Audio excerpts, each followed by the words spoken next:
में, कैल्शियम में, बहुत चीज़ों में, न्यूट्रिशन में प्रॉब्लम क्रिएट होती है। तो इसलिए मैं डे 1 से ही मैम के सजेशन के बाद न्यूट्रिशन पर आई और उसके बाद मेरे हेयर्स अच्छे हुए, मेरी स्किन का टेक्सचर भी अच्छा हुआ, प्लस मुझे जो फैट था वो मेरा कम हुआ, मुझे पैर में गोखरू हो जाता था और एक सही होता था तो दूसरा हो जाता था, तो मेरा वो चीज़ भी बहुत जल्दी रिज़ॉल्व हुआ। 1 डेढ़ महीने के अंदर मेरे 5 गोखरू जो फुट में थे, फुट कॉर्न, वो एकदम सही हो गए।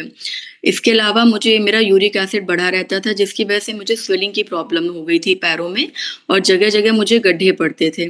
तो वो प्रॉब्लम भी मेरी काफ़ी हद तक रिज़ॉल्व हुई और सबसे बड़ी बात है कि जैसे बच्चा होता है बहुत अच्छी चीज़ है, लेकिन उसके बाद क्या होता है कि आप पूरा टाइम उसी में इन्वॉल्व होते हो। आप अपने आप को समय नहीं दे पाते हो, आपकी सोशल लाइफ़ भी ख़त्म हो जाती है कहीं न कहीं, एक लिमिटेशन हो जाती है। लेकिन क्लब में आने के बाद मुझे यहाँ पे एक बहुत ही अच्छी हेल्दी फैमिली मिली, बहुत अच्छे कोचेज़ का साथ मिला, बहुत कुछ सीखने को मिला। और यहाँ जो राखी मैम ने इस क्लब का स्टार्टिंग करी है कि लोगों को घर बैठे-बैठे आप कैसे स्वस्थ रख सकते हैं घर की ही चीज़ों से, इसके बारे में मुझे जानकारी मिली और मैम के गाइडेंस पे ही मैंने अपना न्यूट्रिशन का कोर्स किया। As a certified holistic nutrition का मैंने कोर्स अपना कंप्लीट किया, कुछ नॉलेज अर्न करी और इन सारी चीज़ों के लिए मैं दिल से थैंक यू कहना चाहूँगी रश्मि मैम को, जो कि मेरी कोच है, रश्मि पांडे मैम, जिनको आप अभी सुन रहे थे। उन्होंने हिम्मत नहीं हारी और काफ़ी लंबे समय तक मेरा फ़ॉलो-अप लिया क्योंकि मैं बिज़ी रहती थी बच्चे में, तो मैं अवॉइड करती थी कि हाँ, दीदी कल जॉइन कर लेंगी, परसों जॉइन कर लेंगी, इस तरीके से। कमर कस ली कि मुझे जॉइन करवा के ही मानेंगी, जो कि मेरे लिए बहुत अच्छा साबित हुआ। तो दिल से बहुत थैंक यू रश्मि मैम को और साथ में राखी मैम ने इस ब्यूटीफुल से क्लब की शुरुआत करी। यहाँ रह के हम एक-दूसरे के साथ इंटरेक्शन तो करते ही करते हैं, साथ में हमें एक-दूसरे के बारे में जानने को मिलता है कि किस प्रकार से जैसे आपकी हेल्थ इश्यूज़ अलग है, मेरे अलग हैं। हम क्या कर सकते हैं जो हमें इसका बेनिफिट मिले या दूसरों को कैसे गाइड कर सकते हैं, एक-दूसरे की मोटिवेशनल स्टोरीज़ सुनने को मिलती है। प्लस आप कहीं न कहीं मेंटली और इमोशनली भी स्ट्रॉन्ग होते हैं। क्योंकि ये क्लब को जो प्रोग्राम है उसको डिज़ाइन ही ऐसा किया है कि ऐसा नहीं है कि आप फिज़िकली फिट हो जाएँ, तो सब सही है। फिज़िकल से ज़्यादा इमोशनल और मेंटल फिट होना ज़रूरी है। तो राखी मैम का बहुत थैंक यू, उन्होंने इस प्लेटफ़ॉर्म को स्टार्ट किया और आप सभी लोग का बहुत थैंक यू कि आप लोग हैं तो ये क्लब है हमारा। तो ज़्यादा समय ना लेते हुए हम चलते हैं अपने टॉपिक की तरफ, जैसे कि टॉपिक आप लोग को पता ही है, टॉपिक का नाम है the good fat revolution, fat से फिट तक का सफ़र। तो जैसे हम वर्ड सुनते हैं फैट या फैटी, तो मन में यही विचार आता है कि फैट खराब होता है। अरे ज़्यादा फैट लेने से मोटे हो जाएँगे, बॉडी में जगह-जगह बहुत फैट हो गया है। तो ये बहुत कॉमन चीज़ है जो काफ़ी कम उम्र से और बहुत ही मतलब कॉमन है कि हमको कहीं न कहीं सुनने को मिलता है कि फैट को एक प्रकार से हमने दुश्मन बना दिया है। अब जो लोग यहाँ क्लब में हैं उनको तो काफ़ी चीज़ें क्लियर हैं, इतने सेशन वो ऑलरेडी सुन चुके हैं कि फैट हमारा दुश्मन नहीं है। तो थोड़ा-सा हम फैट के बारे में जानते हैं कि फैट हमारी बॉडी के लिए क्यों ज़रूरी है, कितने टाइप्स का होता है, हमें कैसे कंज़्यूम करना है और ये फैट से फिट तक किस प्रकार से हमारे वेट लॉस में हमें अच्छे से हेल्दी रखने में हेल्प करता है। तो जो फैट होता है वो एक मैक्रोन्यूट्रिएंट्स होता है। जैसे मैक्रोन्यूट्रिएंट्स पहले बताए गए हैं कि 3 प्रकार के होते हैं। हमारा कार्बोहाइड्रेट होता है, प्रोटीन होता है और तीसरा होता है हमारा फैट। ये बॉडी को सुचारू रूप से चलाने के लिए ये तीनों कंपोनेंट बहुत इम्पोर्टेंट होते हैं, जिसमें फैट की भी बहुत ही महत्वपूर्ण भूमिका है। फैट क्या करता है? एक तो एनर्जी का काम करता है, आपको एनर्जी प्रोवाइड करता है। आपके जो सेल के स्ट्रक्चर होते हैं उसको बनाने का काम करता है क्योंकि आपकी पूरी जो बॉडी है उसमें सेल्स हैं। अब उसको किस प्रकार से उसकी बिल्डिंग करनी है, कैसे बनाना है, अच्छे तरीके से बनाना है तो उसमें एक गुड अमाउंट ऑफ फैट हमें चाहिए होता है। ये आपके ऑर्गन को प्रोटेक्ट करता है। कभी आपने सुना होगा कहीं पे कि जो कुछ लोग थोड़े से मोटे हेवी होते हैं, कभी गिर गए, स्लिप हो गए, तो उनकी मसल में तो प्रॉब्लम आएगी लेकिन उनकी हड्डियाँ जल्दी नहीं टूटती हैं। जब बॉडी में कभी किसी-किसी पार्ट में ज़्यादा फैट होता है ना, तो वो आपको प्रोटेक्ट भी करता है या हेल्दी फैट होता है कि जिससे आपको कोई इनर इंजरी नहीं होती है। तो एक प्रकार से ये आपके ऑर्गन की भी प्रोटेक्शन करता है। प्लस आपके हार्मोन के जो प्रोडक्शन होता है, उसको बनाने में भी हेल्प करता है कि आपके जो हार्मोन का प्रोडक्शन है वो अच्छे से हो रहा है कि नहीं। और ये बहुत ही इम्पोर्टेंट जो विटामिन्स होते हैं उनको एब्ज़ॉर्ब करने में भी हेल्प करता है। फैट क्या हुआ है कि हमें कम मात्रा में लेना है लेकिन उसकी कैलोरीज़ हमें ज़्यादा मिलती हैं। उसकी क्वांटिटी हमें हमेशा कम लेनी रहती है फैट की लेकिन हमको कैलोरीज़ ज़्यादा मिलेगी। जैसे कि फैट का क्या है कि पर ग्राम में आपको 9 कैलोरी मिलेगी। वहीं पे कार्बोहाइड्रेट और प्रोटीन में क्या है, पर ग्राम में आपको 4 कैलोरीज़ मिलेगी। तो जस्ट डबल है फैट की कैलोरीज़। तो जब भी आप फैट का इंटेक करें, बहुत ही लेसर अमाउंट में करें। अब एक चीज़ और है कि जो हम फैट इंटेक करते हैं, वो हमारे बॉडी सेल में यूज़ होता है और जो फैट हमारे बॉडी सेल में नहीं यूज़ होता है, उसको वो एनर्जी में टर्न कर देता है और वो अगर एनर्जी में टर्न होता है, तो फिर वो हमारे बॉडी फैट में टर्न हो जाता है। और जितने भी प्रकार के जो फैट होते हैं, वो हाई इन एनर्जी होते हैं, चाहे वो अच्छे फैट हैं या बुरे फैट हैं, उनका एनर्जी लेवल बहुत ज़्यादा होता है। तो जितना इम्पोर्टेंट होता है बॉडी के लिए, बॉडी वो फैट ले लेती है अपने अंदर और जो फैट बॉडी नहीं लेती है, वो आपका फैट जो है वो जगह-जगह बॉडी के ऑर्गन में जाकर के स्टोर हो जाता है, जो कि कभी-कभी हमें बेली फैट के रूप में या थाइज़ में कहीं स्टोरेज के फॉर्म में दिखाई देता है। अब बात कर लेते हैं इस चीज़ की कि टाइप्स ऑफ फैट कितने प्रकार के फैट होते हैं। जैसे फैट है 4 प्रकार के होते हैं हमारा saturated fat, unsaturated fat, trans fat और poly unsaturated fat. Saturated fat और ट्रांस फैट ये हमारे लिए अच्छा नहीं होता है। क्यों? क्योंकि एक तो ये हमारे बैड कोलेस्ट्रॉल को बढ़ाता है। जैसे कि आप रिपोर्ट्स देखते होंगे उसमें आपका एलडीएल जो रहता है, बढ़ा हुआ आता है, एचडीएल होता है वो घटा हुआ आता है। तो इसका रीज़न यही है कि आप कोलेस्ट्रॉल जो है वो आपका बढ़ या घट रहा है, आप सही मात्रा में फैट नहीं ले रहे हैं।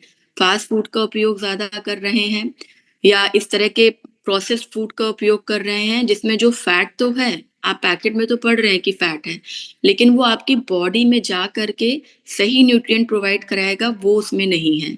जो हमारे अच्छे फैट होते हैं, गुड फैट होते हैं, वो हमारे होते हैं अनसैचुरेटेड फैट और पॉली अनसैचुरेटेड फैट। अब जैसे जैसे कि टॉपिक के अकॉर्डिंग है कि गुड फैट रिवॉल्यूशन क्या है? क्यों इस पे इतना मतलब आजकल चर्चा करी जा रही है गवर्नमेंट की तरफ से? तो इसका बेसिक मतलब है कि ये एक प्रकार का अभियान है, जो कि लोगों को सही जानकारी फैट्स के बारे में देने के लिए, उनको जागरूक करने के लिए और वो अपनी डाइट में किस प्रकार से अच्छे फैट्स को शामिल करें ताकि उनकी बॉडी को सही न्यूट्रिशन मिल सके, इसके लिए एनकरेज करता है। तो गुड फैट रिवॉल्यूशन का ये मतलब है। तो अब ये कहा पूछा जाता है कि गुड फैट्स हमें क्यों लेने हैं? इसका हमें क्या ऐसा बेनिफिट मिल जाता है कि हमें गुड फैट लेने चाहिए? पहली चीज़ जैसे बताए कि जो फैट है, वो आपको हेल्दी रखने और बैलेंस डाइट के लिए बहुत इम्पोर्टेंट होता है और आपको बहुत ही लेसर क्वांटिटी में चाहिए रहता है। फैट क्या है? फैटी एसेंशियल फैटी एसिड का जो फैटी एसिड है ओमेगा 3 और ओमेगा 6 एसेंशियल फैटी एसिड्स का बहुत ही अच्छा सोर्स होता है और ये जो फैटी एसिड है ना ये बॉडी अपने आप नहीं बना सकती है। इसलिए आपको फैट लेना बहुत ज़रूरी है। इसी प्रकार से फैट जो हेल्प करता है विटामिन ए जो कि हमारी आइज़, स्किन और इम्यूनिटी के लिए बहुत अच्छा होता है। विटामिन डी जो कि हमारे बोन्स के लिए बहुत अच्छा होता है, हड्डियों के लिए। विटामिन ई जो कि एंटीऑक्सीडेंट होता है, हमारी बॉडी के सेल को बचाता है। और विटामिन के का क्या काम है? रक्त के थक्कों को बनाने के लिए इम्पोर्टेंट होता है हमारा विटामिन के। तो ये जो 4 विटामिन है, vitamin A, vitamin D, vitamin E और विटामिन के, ये चारों विटामिन जो है फैट सॉल्युबल होते हैं। अगर आप सही मात्रा में फैट नहीं ले रहे हैं, गुड फैट नहीं ले रहे हैं, तो ये चारों की चारों विटामिन आपकी बॉडी में अच्छे से एब्ज़ॉर्ब नहीं हो पाएँगे क्योंकि बॉडी इनको बनाती नहीं है। आपको ऊपर से इनटेक करना है और जब आप ऊपर से इनटेक करते हैं इनको गुड फैट के साथ, तो ये आपकी बॉडी को फ़ायदा करता है इन सारी चीज़ों में, आपकी इम्यूनिटी में, स्किन में, आपके ब्लड सेल में, आपके मेटाबॉलिज़्म में, इन सब चीज़ों में आपको हेल्प करता है। तो ये बहुत इम्पोर्टेंट है कि आप एक सही मात्रा में फैट लें ताकि ये जो फैट सॉल्युबल विटामिन्स हैं, आपकी बॉडी अच्छे से एब्ज़ॉर्ब कर सके। और ये जो सारे फैट सॉल्युबल विटामिन्स हैं, ये आपकी बॉडी को लंबे समय तक भरा रखते हैं और काफ़ी लंबे समय तक आपकी बॉडी में ये रहते हैं। अब जैसे टाइप्स ऑफ गुड फैट है, ये तो हमने बात कर ली कि व्हाई गुड फैट्स। अब कितने प्रकार के गुड फैट्स हैं और वो उसके टाइप्स क्या हैं? जैसे कि जो अच्छे फैट की मैं यहाँ पे बात कर रही हूँ, मैं यहाँ पे सैचुरेटेड और ट्रांस फैट की बात नहीं कर रही हूँ, जो कि फ़ास्ट फूड, प्रोसेस्ड फूड में पाया जाता है। जो हमारे अच्छे फैट हैं, मोनोसैचुरेटेड फैट जिसको कि हम मूफ़ा बोलते हैं और पॉली अनसैचुरेटेड फैट जिसको कि हम पूफ़ा बोलते हैं। तो अब मोनो फैट्स में क्या आ जाता है, जैसे कि आपका ऑलिव ऑयल है, ये थोड़ा लिक्विडी फैट्स होता है। कुछ-कुछ चीज़ें जैसे कि इसमें ऑलिव ऑयल आ गया है, आपका पीनट ऑयल आ गया है, कैनोला ऑयल आ गया है, इसमें सीड्स भी होती हैं, पम्पकिन सीड्स है, सेसमे सीड्स है, आपके नट्स भी आते हैं इसमें जैसे आलमंड्स हो गया, कैश्यू है, पीनट है, वॉलनट है, मूँगफली बहुत अच्छा स्रोत होती है, मूँगफली का तेल भी मोनो अनसैचुरेटेड फैट में। इसी प्रकार से हमारा पॉली अनसैचुरेटेड फैट है, जो कि बहुत अच्छा फैट होता है हमारी बॉडी को ग्रो करने में, जिसमें हेल्दी वे में ओमेगा 3 और ओमेगा 6 पाया जाता है। अब ये किसमें पाया जाता है? ये हमारी सैल्मन फिश है, उसमें पाया जाता है। अलसी के बीज हैं, फ्लैक्स सीड है, उसमें भी पाया जाता है। घर का बना हुआ घी इस्तेमाल करिए, बटर है, वॉलनट है, इन सभी में पाया जाता है। और पॉली अनसैचुरेटेड फैट क्यों इम्पोर्टेंट है? क्योंकि ये हमारे एलडीएच कोलेस्ट्रॉल को लो करता है, हमारे हार्ट डिजीज़ से हमें बचाता है कि हमें किसी भी प्रकार की हार्ट की जो रिलेटेड प्रॉब्लम्स होती है, उसमें हमें हेल्प करता है। जो हार्ट का स्ट्रोक आता है, आपको वो ना हो क्योंकि आपका अगर कोलेस्ट्रॉल खराब चल रहा है, तो आपको हार्ट की प्रॉब्लम होने के चांसेस बढ़ जाते हैं। तो आपकी जो हार्ट डिजीज़ेज़ होती हैं, हृदय संबंधी जो भी रोग होते हैं, उसमें ये पॉली अनसैचुरेटेड फैट के जो भी मैंने अभी यहाँ फूड और फ्रूट्स और सीड्स बताए हैं, वो हेल्प करते हैं। और आपके गुड कोलेस्ट्रॉल होता है, जो आपका एचडीएल होता है, जो गुड कोलेस्ट्रॉल होता है, उसको बढ़ाने में भी हेल्प करता है और एलडीएच आपका जो बैड कोलेस्ट्रॉल होता है, उसको ये घटाने में काम करता है। इसलिए हमको सही मात्रा में, बहुत छोटी मात्रा में लेकिन डेली बेसिस पर पॉली अनसैचुरेटेड फैट लेना चाहिए। गुड फैट क्या करता है कि हमारे जो ब्रेन फंक्शन होता है, उसको अच्छे से काम करने में हेल्प करता है और फैट मेटाबॉलिज्म जो होता है, उसको चलाने में भी काम करता है। जैसे छोटे बच्चे होते हैं, जब वो खाना स्टार्ट करते हैं, 1 साल के ऊपर हो जाते हैं या जैसे कहते हैं उनके खाने में 1 चम्मच घी डाल दीजिए या अच्छी घर का बना हुआ उनको बटर दे सकते हैं। तो ये सब चीज़ें क्यों करी जाती थी पुराने टाइम पे? उसका रीज़न यही था कि बच्चे की ग्रोथ हो रही है या प्रेग्नेंट लेडी है, उसको भी गुड फैट लेने की ज़रूरत है कि उसके अंदर बच्चे की ग्रोथ हो रही है, तो जब बच्चा बड़ा हो रहा है, तो उसके ब्रेन के विकास के लिए, उसके टिश्यूज़ को अच्छे से नरिशमेंट मिले, उसके लिए हमें गुड फैट लेना बहुत ज़रूरी होता है। इसी प्रकार से हमारे वेट पे भी इम्पैक्ट डालता है, ये हमारे वेट लॉस में हेल्प करता है। हमारी जो क्रेविंग्स होती हैं, अगर आप गुड फैट को एक सही क्वांटिटी में ले रहे हैं, तो जो हमें टाइम बे टाइम क्रेविंग्स होती हैं, उसको ये कम करता है और हमारे मेटाबॉलिज़्म को भी बूस्ट करता है, जिसकी वजह से हमारा वेट लॉस होता है। एक रिसर्च में ये पाया गया है, जो कि एनआईएच के द्वारा कंडक्ट कराया गया था, नेशनल इंस्टीट्यूट ऑफ हेल्थ, कि जो हमारा मोनो अनसैचुरेटेड फैट्स होता है, वो इम्प्रूव करता है इंसुलिन की सेंसिटिविटी को। जिन लोग को डायबिटीज़ है या इंसुलिन की प्रॉब्लम होती है, जैसे कि बॉडी जब आप इंसुलिन लेते हैं, तो उसके प्रति किस प्रकार से रिएक्ट कर रही है, अच्छे से रिएक्ट कर रही है, उसको कहते हैं इंसुलिन सेंसिटिविटी। तो जो मोनो अनसैचुरेटेड फैट होता है, वो हमारी इंसुलिन की सेंसिटिविटी को भी इम्प्रूव करता है। तो ऐसा नहीं है कि फैट सिर्फ़ आपको मोटा करता है, फैट के बेनिफिट्स बहुत हैं अगर आप उसको सही तरह से ले रहे हैं। हेड टू टो हर एक चीज़ के बॉडी पार्ट में जो ऑर्गन आपको बाहर दिख रहे हैं, जो ऑर्गन आपके बॉडी के अंदर काम कर रहे हैं, वहाँ पे फैट बहुत हेल्प करता है। अब हम मिथ के बारे में बात कर लेते हैं कि एक जैसे मिथ है कि अगर हम फैट लेंगे ये बहुत बुरा होता है और ये हमारा वेट बढ़ा देता है। लेकिन ये एक मिथ है, ऐसा नहीं होता है। फैट में जैसे बताया गया है कि बहुत ही ज़रूरी मैक्रोन्यूट्रिएंट्स होते हैं, जो कि आपको कार्ब और प्रोटीन में नहीं मिलेंगे, वो आपको फैट में ही मिलेंगे। तो अगर आप राइट अमाउंट में फैट लेते हैं, ये आपके मेटाबॉलिज़्म को तो बूस्ट करता है, जिसकी वजह से आपका वेट लॉस होता है। तो मेटाबॉलिज़्म को बूस्ट करने का क्या मतलब है? कि जो आप खाना खाएँगे, वो अच्छे से पचेगा, पचने के बाद वो एनर्जी में कन्वर्ट होगा और अच्छे से जब एनर्जी में कन्वर्ट होता है, पचता है, तो वो आपको लीड करता है वेट लॉस की तरफ और आपको इससे क्रेविंग भी कम होती है। इसी प्रकार से एक और है कि जो लो फैट डाइट आजकल इसका बहुत चलन चला है कि जो लो फैट डाइट है, वो सबसे अच्छा तरीका होता है वेट लॉस का, लेकिन ऐसा भी नहीं है। अगर आप लो फैट डाइट लेते हैं कि फैट आपने कम कर दिया, दूध से कम कर दिया, पनीर से कम कर दिया, लो फैट डाइट पे आप चले गए, तो इससे पता है क्या होगा कि आपकी बॉडी में जो इम्पोर्टेंट चीज़ें जानी चाहिए, एक तो उसकी कमी हो जाएगी, प्लस क्या होता है कि जो हेल्दी फैट होते हैं, मैं फुल फैट की बात कर रही हूँ कि यहाँ पे जो फुल फैट वाली डाइट होती है हमारी, वो आपको एक तो लंबे समय तक भरा हुआ रखती है, आपकी जो क्रेविंग्स हैं उन्हें भी कम रखती है और ओवरऑल जो आपका पूरा दिन भर में कैलोरीज़ का जो इनटेक होता है, उसको भी ये कंट्रोल करती है। तो हमें जो है वो लो फैट डाइट नहीं लेनी है, हमें फुल फैट डाइट लेनी है लेकिन मॉडरेशन में लेनी है। ये नहीं कि पनीर अगर खा रहे हैं या घी ले रहे हैं या दही भी ले रहे हैं तो वो फुल फैट, लेकिन आप बहुत ज़्यादा मात्रा में ले रहे हैं, नहीं। आपकी डेली की मात्रा जितनी बताई जाती है, डाइट चार्ट ऑलरेडी इतना अच्छा बन के आता है कि उसमें सब कुछ बैलेंस होता है, आपकी बॉडी के हिसाब से, आपकी वेट के हिसाब से, आपकी नीड के हिसाब से, तो आपको इनटेक वैसा ही करना है। अब जैसे इस टॉपिक में एक चीज़ है कि फैट से फिट तक का सफ़र, तो ये कैसे पॉसिबल होगा कि अगर हम फैट भी ले रहे हैं और फिट भी हो जा रहे हैं, तो ये किस प्रकार से हेल्प करता है आपको फिट रखने में, कि आप पहले मोटे थे, फिर आप पतले हो गए, आप सही मात्रा में फैट लेके भी मोटे से पतले हो सकते हैं। इसका बेनिफिट क्या है वेट लॉस में कि एक तो ये मेटाबॉलिज़्म बढ़ाता है, जो अभी बताया था। ये आपकी जो क्रेविंग्स होती है, आपकी जो भूख होती है, उसको जो है ये जो आपकी सैटाइट होती है, उसको ये एनहांस करता है। फैट को क्या होता है ना, पचने में समय ज़्यादा लगता है, तो ये आपको लंबे समय तक एक तो भरा हुआ रखेगा। ये प्रोटीन और कार्ब की अपेक्षा फैट को पचने में ज़्यादा समय लगता है, तो ये आपको भरा रखेगा, इससे आपको भूख कम लगेगी, तो आप गलत चीज़ों की तरफ खाने के लिए नहीं जाएँगे। तो आपकी क्रेविंग्स को भी कम क रखेगा और आपके जो हंगर है टाइम बे टाइम का, उसको भी ये कंट्रोल में रखेगा। प्लस ये आपके हार्मोन्स को बैलेंस करता है। एक हार्मोन्स होता है जिसको लेप्टिन बोलते हैं।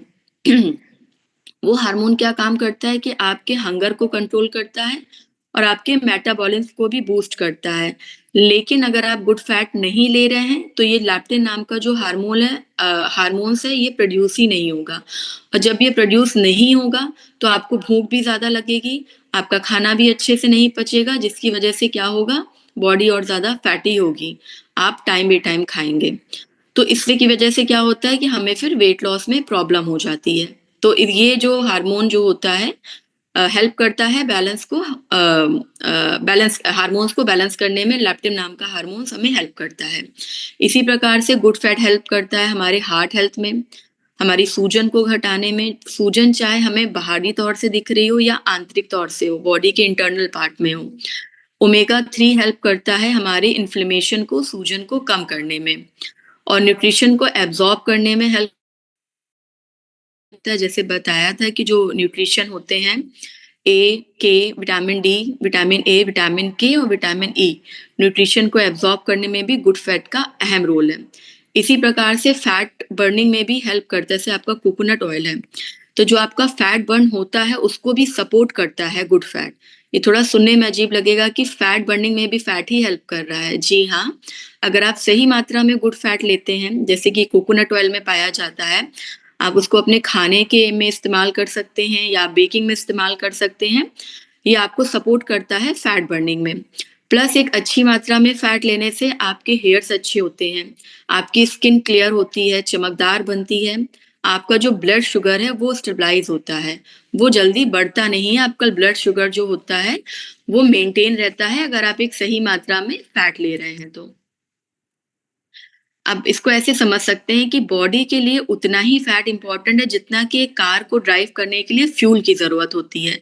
अगर अगर आप ओवर एक्सेस में भर देंगे, बहुत पूरा एक्सेस में भर देंगे, तो वो आपको प्रॉब्लम कर सकता है। इसी प्रकार से हमारी बॉडी के लिए भी एक बहुत ही छोटे क्वांटिटी या अमाउंट में ज़रूरत होती है फैट की। तो डेली का जो फैट की जो हमें बॉडी में जो कैलोरीज़ हम इनटेक करते हैं, जैसे मान के चलिए आपकी डेली कैलोरीज़ आपको 250 कैलोरीज़ इनटेक करनी है, तो उसमें जो 20% का रोल होता है वो फैट का होता है। तो आपकी थाली जब आप देखते हैं, तो उसमें 20% आपका फैट होना ही होना चाहिए डेली बेसिस पे। अब यहाँ पे बात करेंगे कि 5 जो हेल्दीएस्ट फैट हैं, ऐसे कौन से हैं जो हमें लेने चाहिए और उसमें क्या पाया जाता है? पहले नंबर पे हमारा ऑलिव ऑयल, ये हमें लेना चाहिए, लेकिन ऑलिव ऑयल को कभी भी गरम नहीं करना चाहिए कि जैसे हम लोग सरसों के तेल में और तिल को तेल में बनाते हैं, तो उसको बहुत हीट कर देते हैं, स्मोकिंग पॉइंट उसका बहुत हाई कर देते हैं। हमें ये नहीं करना है, हमें ऑलिव ऑयल लेना है, लेकिन हमको सिर्फ़ उसको ड्रेसिंग्स में यूज़ करना है और ये हमारा रिच इन एंटीऑक्सीडेंट होता है, जो कि आपकी बॉडी के सेल के लिए बहुत अच्छा है। इसी प्रकार से एवोकाडो बहुत गुड फैट होता है इसमें, हाई इन फाइबर होता है, उसमें मोनोसैचुरेटेड फैट पाया जाता है। नट्स हो गए जो कि पैक्ड विद ओमेगा 3 होते हैं, फैटी फिश हो गई जो कि हार्ट हेल्थ के लिए बहुत अच्छा होता है और कोकोनट ऑयल हो गया जो कि हमारे मेटाबॉलिज्म को बूस्ट करता है। Olive oil, avocado, nuts, fatty fish और कोकोनट ऑयल ये हमारे 5 सबसे ज़्यादा हेल्दीएस्ट फैट होते हैं। अब ये भी है कि जो फैट है माइंड में ये रहता है कि वो बेली फैट को बढ़ाता है, बॉडी में जगह-जगह फैट को बढ़ाता है, लेकिन ऐसा नहीं है। कुछ फैट हैं जो हमारे बेली फैट को रिड्यूस करने में भी हेल्प करते हैं, जैसे avocado, nuts, olive oil, salmon fish हो गई, फ्लैक्स सीड्स हो गई, रिच इन ओमेगा 3 ये सब कुछ हमारे बेली फैट को रिड्यूस करती है, हमारे इंसुलिन के लेवल को सेंसिटिविटी को इम्प्रूव करती है, सूजन को कम करती है, मेटाबॉलिज्म को सपोर्ट करती है। लेकिन हमें ये इतनी चीज़ों को बेली फैट के लिए गुड फैट को इनटेक करने के साथ-साथ एक एक्सरसाइज की ज़रूरत बहुत ज़्यादा है। ऐसा नहीं कि आपने फैट ये ले इनटेक कर लिए, आप बिल्कुल हिल-डुल नहीं रहे हैं। जब फैट को अपनी बॉडी से कम करना होता है, जो आपको एक्सेसिव फैट दिख रहा है, उसके लिए आपको डेली बेसिस पे 30 से 45 मिनट तक एक्सरसाइज करना कंपल्सरी है और कुछ पर्टिकुलर एक्सरसाइजेज़ होती हैं, जो कि हमारे बेली फैट को रिड्यूस करने में हेल्प करती हैं और जो हमारे ये गुड फैट्स होते हैं, जो मैंने अभी बताए हैं, ये क्या करते हैं कि आपके बेली फैट के आस-पास जो स्वेलिंग होती है, जो फैट होता है, जो सही से मतलब जा नहीं रहा है, उसको जाने में भी हेल्प करते हैं, लेकिन क्वांटिटी हमेशा हमें लेस लेनी है। अब हमें इनटेक कैसे करना है, जितने भी हमारे ये फैट होते हैं, जैसे कि फैटी फिश हैं। फैटी फिश का में जैसे रोहू हो गया, सुरमई एक फिश आती है, जो लोग नॉन-वेज इनटेक करते हैं, ये उनके लिए है, वो जानते भी होंगे कि रोहू फिश, सैल्मन फिश और सुरमई फिश, ये गुड इन होती है, फैटी फिश होती हैं। इसमें ओमेगा 3 बहुत अच्छी मात्रा में पाया जाता है, ओमेगा 3 के फ़ायदे मैं आपको बता चुकी हूँ। तो आप इनको वीक में 2 से 3 बार ले सकते हैं, ये ऑप्शनल है आपके ऊपर। इससे आपको सही मात्रा में ओमेगा 3 मिल जाएगा। लेकिन आपको बहुत मसाले में नहीं लेना है, बहुत तला-भुना नहीं लेना है, इसको आपको अच्छे वे में लेना है। इसी प्रकार से फ्लैक्स सीड्स है, आप डेली 1 छोटी चम्मच फ्लैक्स सीड लेकिन पिसी हुई, रोस्टेड एंड पिसी हुई फ्लैक्स सीड आप डेली इनटेक कर सकते हैं। अब जैसे कि ठंडियाँ आ गई हैं, तो अलसी के लड्डू बनते हैं, उसकी चटनियाँ भी बनती हैं, आप आटे में, सैलेड में, ड्रेसिंग में भी डाल सकते हैं इसको। वॉलनट है, वो आप डेली के 3 से 4 वॉलनट ले सकते हैं। ये भी बहुत अच्छा गुड फैट होता है, जो आपके हार्ट और ब्रेन के लिए बहुत अच्छा होता है। आप चिया सीड ले सकते हैं, लेकिन चिया सीड हमेशा आपको सोक्ड करके, पानी में डुबा करके, उसको सोक करके 15 20 मिनट के बाद आप उसका इंटेक कर सकते हैं और 1 चम्मच से ज़्यादा ये आपको नहीं लेनी है। इसी प्रकार से कोकोनट मिल्क, जो लोग साउथ में हैं, उनको बहुत ईज़िली और फ्रेश मिल जाता है ये। आप 100 से 150 ml कोकोनट मिल्क ले सकते हैं और ये प्लांट बेस्ड फैट होता है, तो ये बहुत ही हेल्दी फैट में गिना जाता है कोकोनट मिल्क को। आप इतनी मात्रा में डेली इसे इंटेक कर सकते हैं। अब एवोकाडो की बात कर लें, इसमें हाईएस्ट मात्रा में फैट पाया जाता है, 80% फैट होता है एवोकाडो से। अब एक तो एवोकाडो जो है यहाँ ईज़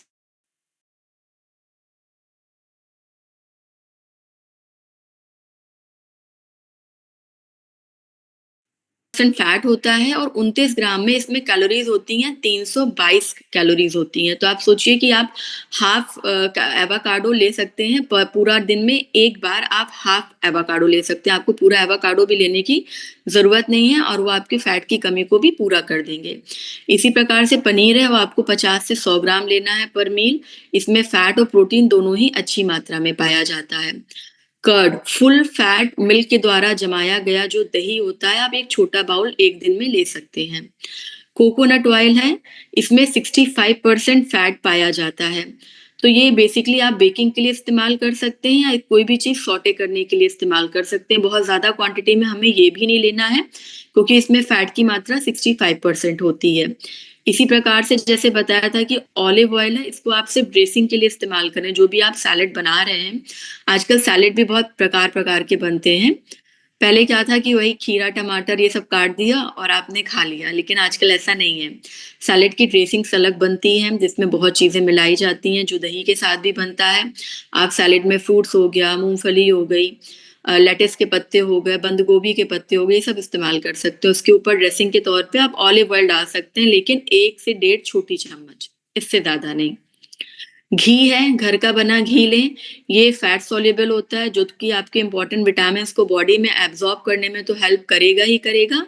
साथ में ये क्या हेल्प करता है, आपको नरिशमेंट देता है, ग्रीसिंग का काम करता है, तो आप डेली 1 छोटा चम्मच घी भी ले सकते हैं। इसी प्रकार से आपको कुकिंग में मस्टर्ड ऑयल यूज़ करना है, घी आप इस्तेमाल कर सकते हैं या ड्रेसिंग में ऑलिव ऑयल इस्तेमाल करना है।